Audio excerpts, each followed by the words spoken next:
today I've got a new nail art look for you. This time it's just a very easy and quick spring flower themed look.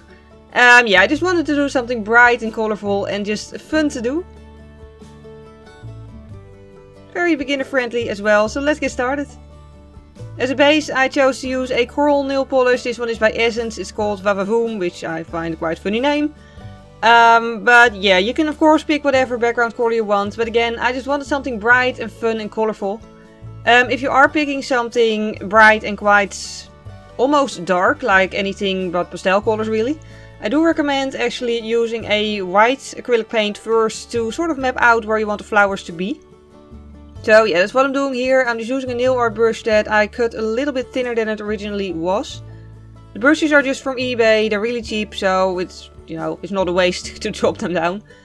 And the acrylic paint is a very cheap brandless acrylic paint, which I bought years ago, and there were like a lot of bottles in it, and it was really cheap. You don't need like really fancy stuff for this or anything like that. I mean, it's nail art, it doesn't have to last for like 500 years. So yeah. But I'm just mapping it out because acrylic paint has a tendency to dry a little bit darker if you put it over a dark background. And having the white below it will just make the flowers pop a lot more and just be a lot brighter. Rather than them fading away into the background. And I really wanted it to stand out, so yeah. I just applied the white base and gave it a few minutes to dry. So that the paint that I'm putting on top of it won't blend together with the white. And now I'm just filling in the colors of the flowers. I'm not being all that careful to not go around the edges of the white, because I'm gonna touch it up later anyway. And yeah, I gotta admit, I didn't really look at pictures of flowers. I just painted the colors that I thought looked good. But yeah, of course in terms of that you're completely free to do as you want. Like, you can mimic realistic flowers, you can keep it to like one color family, like all purple and blue tones. You could do every color of the rainbow, or you could just pick a few different colors like I did and just fill them in however you want.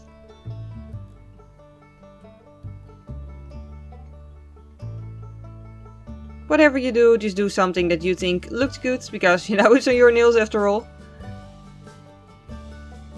And yeah, I did try to fill them in all differently. I always feel with designs like these that I don't want to have like the same type of flower like right next to each other. I always want it to be very, I don't know, like a random flower field, not anything planted, but just something made by nature. You know, that you see quite often in spring. That's something that really screams spring at me. And I'm keeping the flowers quite impressionist-like in artsy terms. I'm not sure if this actually is considered impressionist style, but you know, they're just easy and not too detailed. It's really something quick and fun to do that a beginner will also easily be able to do. This is also sometimes fun to do as opposed to the very intricate, complicated, complete paintings I usually try to do. But yeah, on every flower, by the way, I'm using at least 2 colors just to make sure that they get some depth and definition. And once that's dry, I'm adding a little bit more white to add some more detail and to also, you know, make the outline a little bit more neat. Which also makes the flowers stand out a little bit more than they otherwise would have. For this I'm using a very thin nail art brush. This one originally was a lot thicker, but I chopped off all the hairs except for the ones that are originally the center hairs of the brush. So all in all I chopped it down with, you know, those nail clippers. Until, you know, the brush had about 3 hairs left, and that makes it exactly thin enough to do a lot of details. I do feel like a white outline is more forgiving than a black outline though, so if you make tiny mistakes it's not a huge disaster. Besides, it sort of goes with the whole impressionist vibes.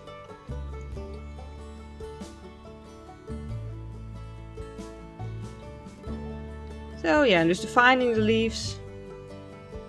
And also adding some extra shininess here and there.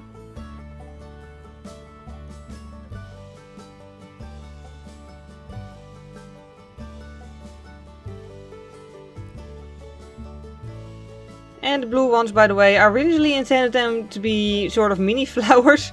But they sort of turned more into berries. I sort of like it. I don't know if there's any bushes that actually have berries in spring, but that doesn't matter. I don't know, I just thought it added something fun. And then to tie it all together, I think this really completes the look. I added some vines. And the reason I'm not putting a white background beneath those is because I don't want them to drag attention away from the flowers. I just want them to pull the look together. So by not adding a white outline, that means that they'll dry a bit darker and they'll stand out a bit less. They'll just be there, but they won't scream for attention, and that's really what I'm going for. And yeah, I just think it completes the look by just tying it all together and making it a little bit more intricate, just visually more interesting.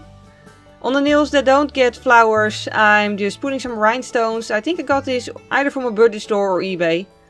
You can get these on eBay anyway. And then I'm adding top coat. Two important things is try to pick a top coat that won't smear the acrylic paint. And also make sure to top coat really well, because, you know, acrylic paint washes off in water and you don't want to work on a design to then accidentally wash it off. And yeah, that's the final step. And this entire thing really only took me like 30 minutes in real life, so that's really just quick and easy to do. And I really hope you enjoyed watching this video. If you did, please click the like button, it would really help me out. And if you want to, you can also subscribe to my channel. I mostly actually do makeup tutorials. Other than that, yeah, I really hope you have a wonderful day. I hope you have a wonderful springtime. I hope the weather will continue to be as lovely as it is right now. And other than that, thank you very much for watching, and I hope to see you next time.